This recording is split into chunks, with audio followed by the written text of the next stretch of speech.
जिन घरों में ये तीन स्त्री लोगों की चलती है वे घर नष्ट हो जाते हैं। प्रिय दर्शक बंधु, वे कौन से ऐसे तीन लोग हैं जिसके कारण धन संपत्ति और सुख समृद्धि से भरे घर भी बर्बाद हो जाते हैं? गरीबी का पहाड़ टूट पड़ता है। प्रिय दर्शकों, आज मैं आपके लिए बहुत ही महत्वपूर्ण जानकारी लेकर हाजिर हुआ हूं। आज हम इस वीडियो में चर्चा करेंगे कि जिन घरों में ये तीन लोगों की चलती हैं वो घर बर्बाद हो जाते हैं। प्रिय दर्शकों, आपसे निवेदन है कि वीडियो को बिना स्किप किए पूरा सुनिएगा। प्रिय दर्शकों, हर व्यक्ति चाहता है कि उसका घर धनधान्य और खुशियों से भरा रहे, उसके जीवन में कभी कोई दुख न आए, लेकिन फिर भी लोगों की खुशियां नष्ट हो जाती हैं। अच्छे अच्छे घर भी बर्बाद हो जाते हैं। गरीबी का पहाड़ टूट पड़ता है। हमारे न चाहने पर भी ऐसा क्यों होता है? प्रिय दर्शकों, हमारे जीवन में घटित होने वाली सभी घटनाओं का कारण मनुष्य स्वयं है। अपनी कुछ गलतियों के कारण उसे कहीं न कहीं कष्ट झेलना पड़ता है और यह सब परिवार के एक ही व्यक्ति के कारण होता है। चाहे पिता हो, बेटा हो या महिला, एक व्यक्ति की गलतियां पूरे परिवार के लिए परेशानी का कारण बन जाती हैं। प्रिय दर्शकों, आइए इसे एक कहानी के माध्यम से समझते हैं। किसी गांव में उदय प्रकाश नाम का एक व्यक्ति रहता था। उनके 4 बेटे थे। चारों बेटों की शादी हो चुकी थी। चारों बेटों की बहुओं में सबसे छोटी बहू पढ़ी लिखी और बहुत बुद्धिमान थी। पहले तो उदय प्रकाश के घर की हालत बहुत अच्छी नहीं थी, लेकिन जिस दिन से छोटी बहू घर में आई, दिन दोगुना रात चौगुना बढ़ता गया। उसके घर में धन संपदा बढ़ती गई। छोटी बहू सचमुच लक्ष्मी के समान थी। और दर्शक बंधु कहते हैं कि जिसके पास बुद्धि है वही उसका सबसे बड़ा धन है।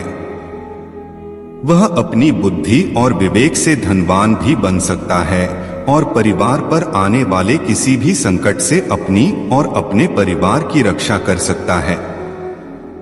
पढ़ी लिखी समझदार बहू के आने से उनके घर में न तो कोई झगड़ा हुआ और न ही कोई परेशानी। उदय प्रकाश दिन दूनी रात चौगुनी तरक्की करने लगे। घर में खुशी का माहौल था। उसकी प्रगति देखकर गांव के लोगों और पड़ोसियों को ईर्ष्या होने लगी। आपस में बातचीत करते हुए उन्होंने कहा कि उदय प्रकाश कल तक बहुत कमजोर थे, लेकिन पिछले कुछ दिनों से उसकी हालत बढ़ती जा रही है। इसकी प्रगति का रहस्य क्या है? क्या इसे कहीं छिपा हुआ धन मिल गया है? मेरे प्रिय दर्शक बंधु, ये दुनिया की फितरत है कि आदमी किसी को अच्छा खाता पीता नहीं देख सकता। वे अपने उत्थान में इतना दिमाग इस्तेमाल नहीं करते जितना कि पड़ोसी को गिराने में लगाते हैं। जाने क्यों लोग किसी को अपने से अच्छा खाता पीता हंसता खेलता नहीं देखना चाहते। वे अपने दुख से उतने दुखी नहीं होते जितने दूसरों के सुख से दुखी होते हैं। लोगों की मानसिकता उन केकड़ों की तरह हो गई है जो एक दूसरे की टांग खींचते रहते हैं। एक बार एक मछुआरे ने बहुत सारे केकड़े पकड़कर अपने डिब्बे में रख लिए और वह केकड़े पकड़ने में मस्त हो गया। इधर केकड़े डिब्बे से बाहर निकलने की कोशिश करने लगे। यदि कोई केकड़ा डिब्बे के ऊपर चढ़ने की कोशिश करता तो डिब्बे में पड़े दूसरे केकड़े उसका पैर पकड़कर उसे नीचे खींच लेते। हर कोई एक दूसरे की टांग खींचने में लगा हुआ था। अंततः कोई भी केकड़ा बक्से से बाहर नहीं जा सका और सभी केकड़ों को अपनी जान गंवानी पड़ी। उदय प्रकाश के साथ भी यही हुआ। उनके पड़ोसियों को उनकी खुशी पच नहीं रही थी। उन्हें इसी बात की ढाह खाई जा रही थी कि पड़ोसी उदय प्रकाश इतना कैसे फल फूल रहा है। यही सोचकर पड़ोसियों ने उदय प्रकाश के कुल पुरोहित को भड़काया कि जब से उदय प्रकाश के घर में छोटी बहू आई है तब से उसकी संपत्ति दिन दूनी रात चौगुनी बढ़ती जा रही है। उसके घर में कोई बीमार नहीं पड़ता और किसी से झगड़ा भी नहीं होता। अगर कोई बीमार पड़ जाए या उसके घर में झगड़ा हो जाए तो वह घर में शांति लाने के लिए झाड़ फूंक करने के लिए आपको जरूर बुलाएगा और आपको कुछ दक्षिणा भी मिल जाएगी।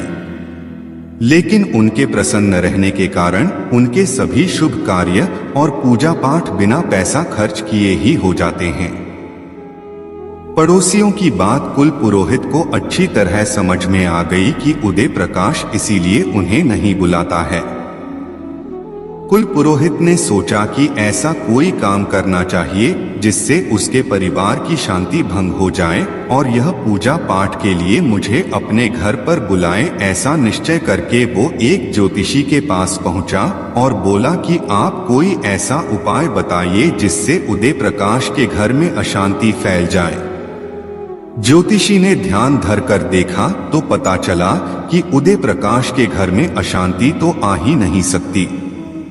उसकी एक बहू साक्षात लक्ष्मी स्वरूपा है। जब तक वह लक्ष्मी उस घर में रहेगी तब तक तुम उसका कुछ नहीं कर सकते। पुरोहित कहने लगा, तब तो मुझ पर रोजी रोटी का संकट आ जाएगा, क्योंकि दर्शकों कहते हैं कि चोर अपनी जीविका चलाता है असावधान व्यक्ति से, वैद्य अपनी जीविका चलाता है रोगी से, मतवाली स्त्रियां अपनी जीविका चलाती है कामी पुरुषों से, राजा अपनी जीविका चलाता है झगड़ने वालों से और विद्वान अपनी जीविका चलता है मूर्ख व्यक्तियों से। उसी तरह पुरोहित अपनी जीविका चलाता है यजमान से। पुरोहित की बात सुनकर ज्योतिषी ने कहा, अगर ऐसी बात है तो एक काम करो, तुम उदय प्रकाश के खेत से एक बांस ले आओगे तो उसके घर में बड़ी अशांति फैल जाएगी। यह सुनकर पुजारी तुरंत उदय प्रकाश के घर गए। पुजारी ने अपनी जरूरत बताई और उदय प्रकाश से हरा बांस मांगा।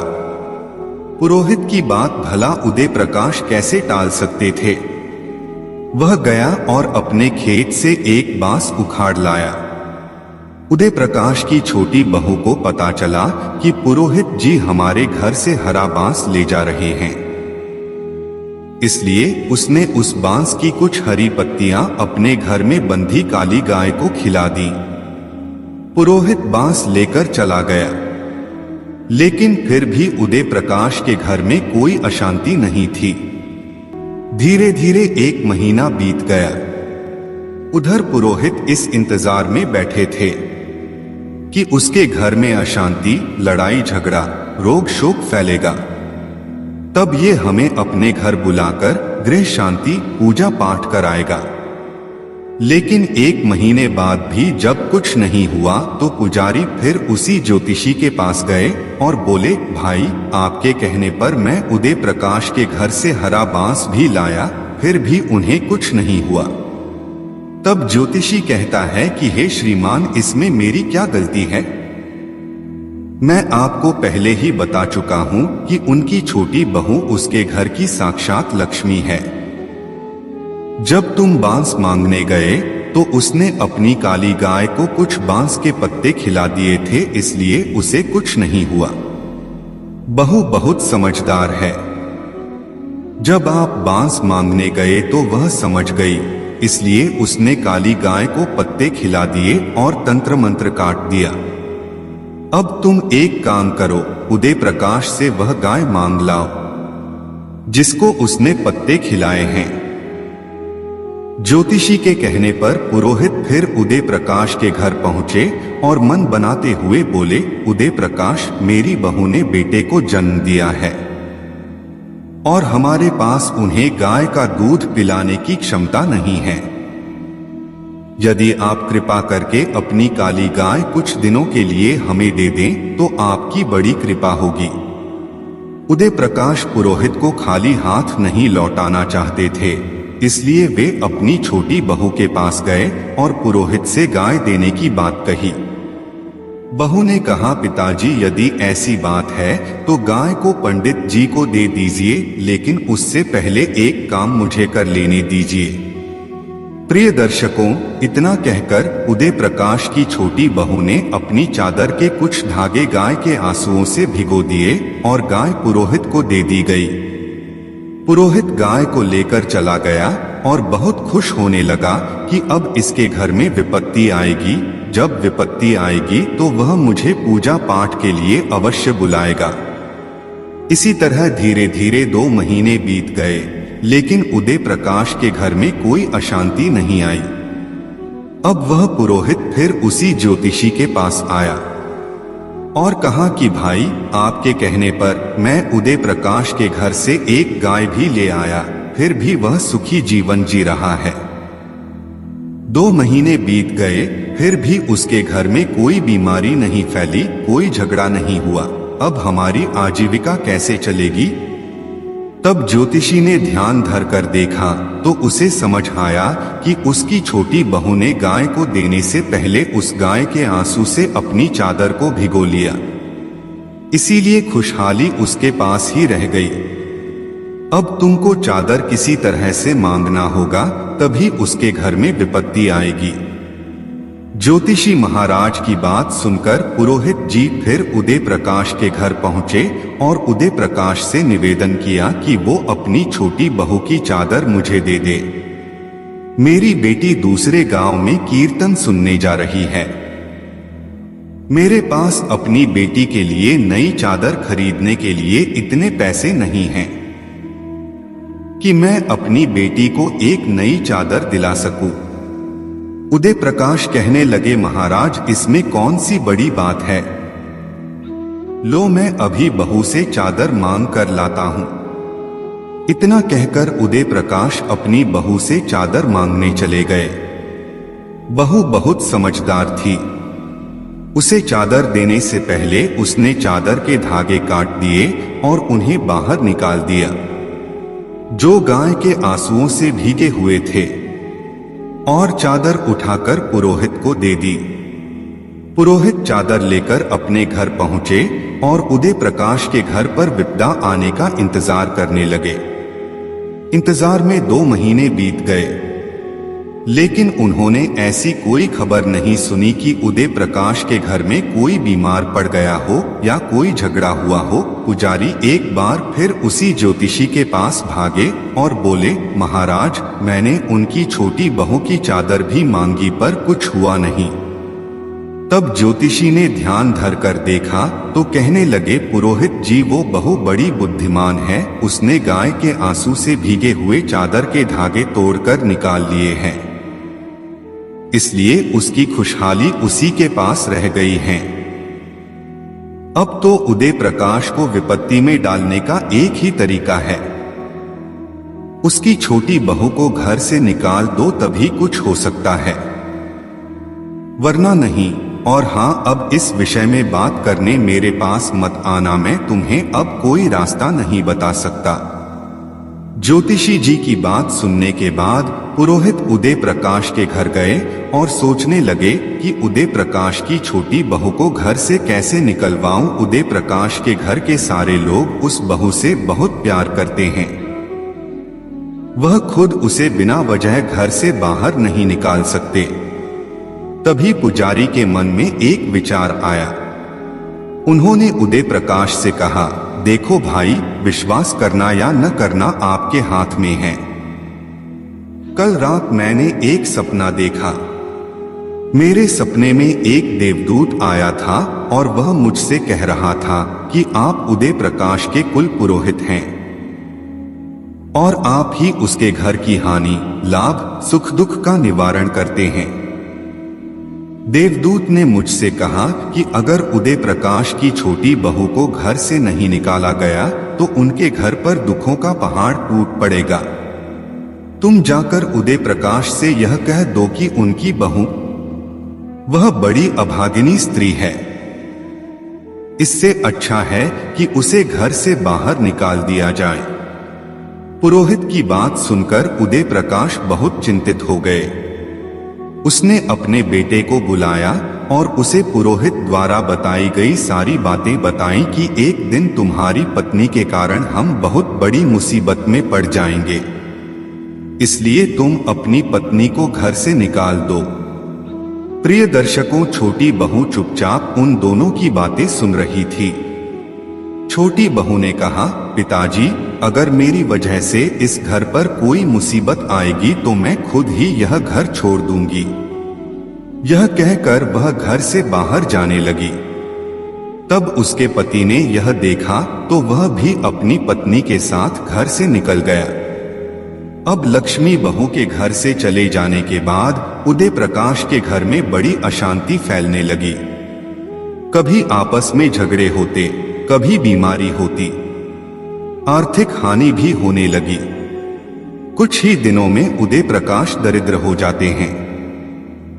पुजारी उससे इधर उधर की बातें बताकर झाड़ फूक के नाम पर पैसे ऐंठता रहा। यहां खेती और व्यापार सब ठप हो गया था। छोटी बहू के चले जाने के बाद उसकी बाकी बहुएं उस घर की गृहस्थी नहीं संभाल पाई। उनकी हालत दिन ब दिन खराब होती गई। उधर छोटी बहू जिस शहर में रहती थी, वहां भी छोटा मोटा काम करके वह धीरे धीरे धनवान हो गई। कुछ ही दिनों में उदय प्रकाश को अपनी गलती का एहसास हो गया। उसने सोचा कि पुजारी की बातों में आकर उसने अपना घर बर्बाद कर लिया है। वह अपनी लक्ष्मी जैसी बहू को त्याग कर दरिद्र हो गया है। अब वह अपने बहू बेटों को बुलाने शहर गया और वहां उसने अपने किए की माफी मांगी। बहू ने कहा, पिताजी, जब इंसान के पास धन दौलत होने लगती है तो उसे कई सलाहकार मिल जाते हैं जो उसका फायदा उठाते हैं, उसे बर्बाद कर देते हैं और उससे ईर्ष्या करते हैं और बिना मांगे ही सलाह देने लगते हैं। यदि कोई व्यक्ति बिना मांगे दी गई सलाह में फंस जाता है तो उसका विनाश शुरू हो जाता है। बुद्धिमानी इसी में है कि सुने सबकी लेकिन करें वही जो उसके हित में हो। दूसरी बात, मनुष्य को प्रत्येक कार्य के प्रति सचेत एवं सावधान रहना चाहिए। मनुष्य अपनी ही गलतियों के कारण दुखी होता है। यदि वह अपने धन की रक्षा नहीं करेगा और लापरवाही बरतेगा तो ठगों, चोरों और लुटेरों को मौका मिल जाएगा। इसके लिए आप चोर को दोष नहीं दे सकते। अपने काम पर विश्वास रखें। अगर आपको अपने काम और अपनी क्षमता पर भरोसा है तो आपका काम आपको परिणाम जरूर देगा। समस्या उत्पन्न होने से पहले ही उसका समाधान सोच लेना चाहिए। हर काम दूसरों की सलाह पर न छोड़े। जो लोग सोच विचार कर अपने काम को अंजाम देते हैं वे विपरीत परिस्थितियों से लड़ने का उपाय पहले ही ढूंढ लेते हैं। ऐसे लोगों को बाद में पछताना नहीं पड़ता। प्रिय बंधुओं, अब मैं आपको बताने जा रहा हूं उन 3 लोगों के बारे में जो घर में जिनकी ज्यादा चलती है, उनके कारण घर बर्बाद हो जाता है। नंबर 1, जिस घर का मुखिया मूर्ख हो, जुवारी हो और बिन मांगे सलाह देने वालों के अनुसार चलता हो तो उसका घर अतिशीघ्र उजड़ जाता है। नंबर 2, हठी और लाडला बालक, जिस घर में ज्यादा हठी और लाडला बालक हो और उस बालक का घर में चलती हो तो वो अपनी हठ पूरी करवा कर ही मानेगा, भले ही उसमें कितना ही बड़ा नुकसान क्यों ना हो जाए। जिस घर में ऐसे बालक की चलती होंगी वो घर पत्थर की नाव के समान होता है जिसे डूबना तय है। तीसरी बात, हठी और दुष्ट स्त्री जिसका मन अत्यंत चंचल हो। ऐसी स्त्रियां घर की उन्नति के लिए ठीक नहीं होती। यदि ऐसी स्त्रियों के अनुसार ऐसी स्त्रियों की घर में चलती हो तो वह घर की उन्नति, सुख, शांति सब नष्ट हो जाती है। प्रिय दर्शक बंधु, आपको ये वीडियो कैसी लगी कमेंट में अपनी राय जरूर दें। और हाँ, हमारे वीडियो को लाइक करें और इस वीडियो को अपने दोस्तों और परिवार के साथ शेयर करें और सब्सक्राइब करें। आपका जीवन मंगलमय हो, इसी कामना के साथ मिलते हैं नेक्स्ट वीडियो में। आपका बहुत बहुत धन्यवाद।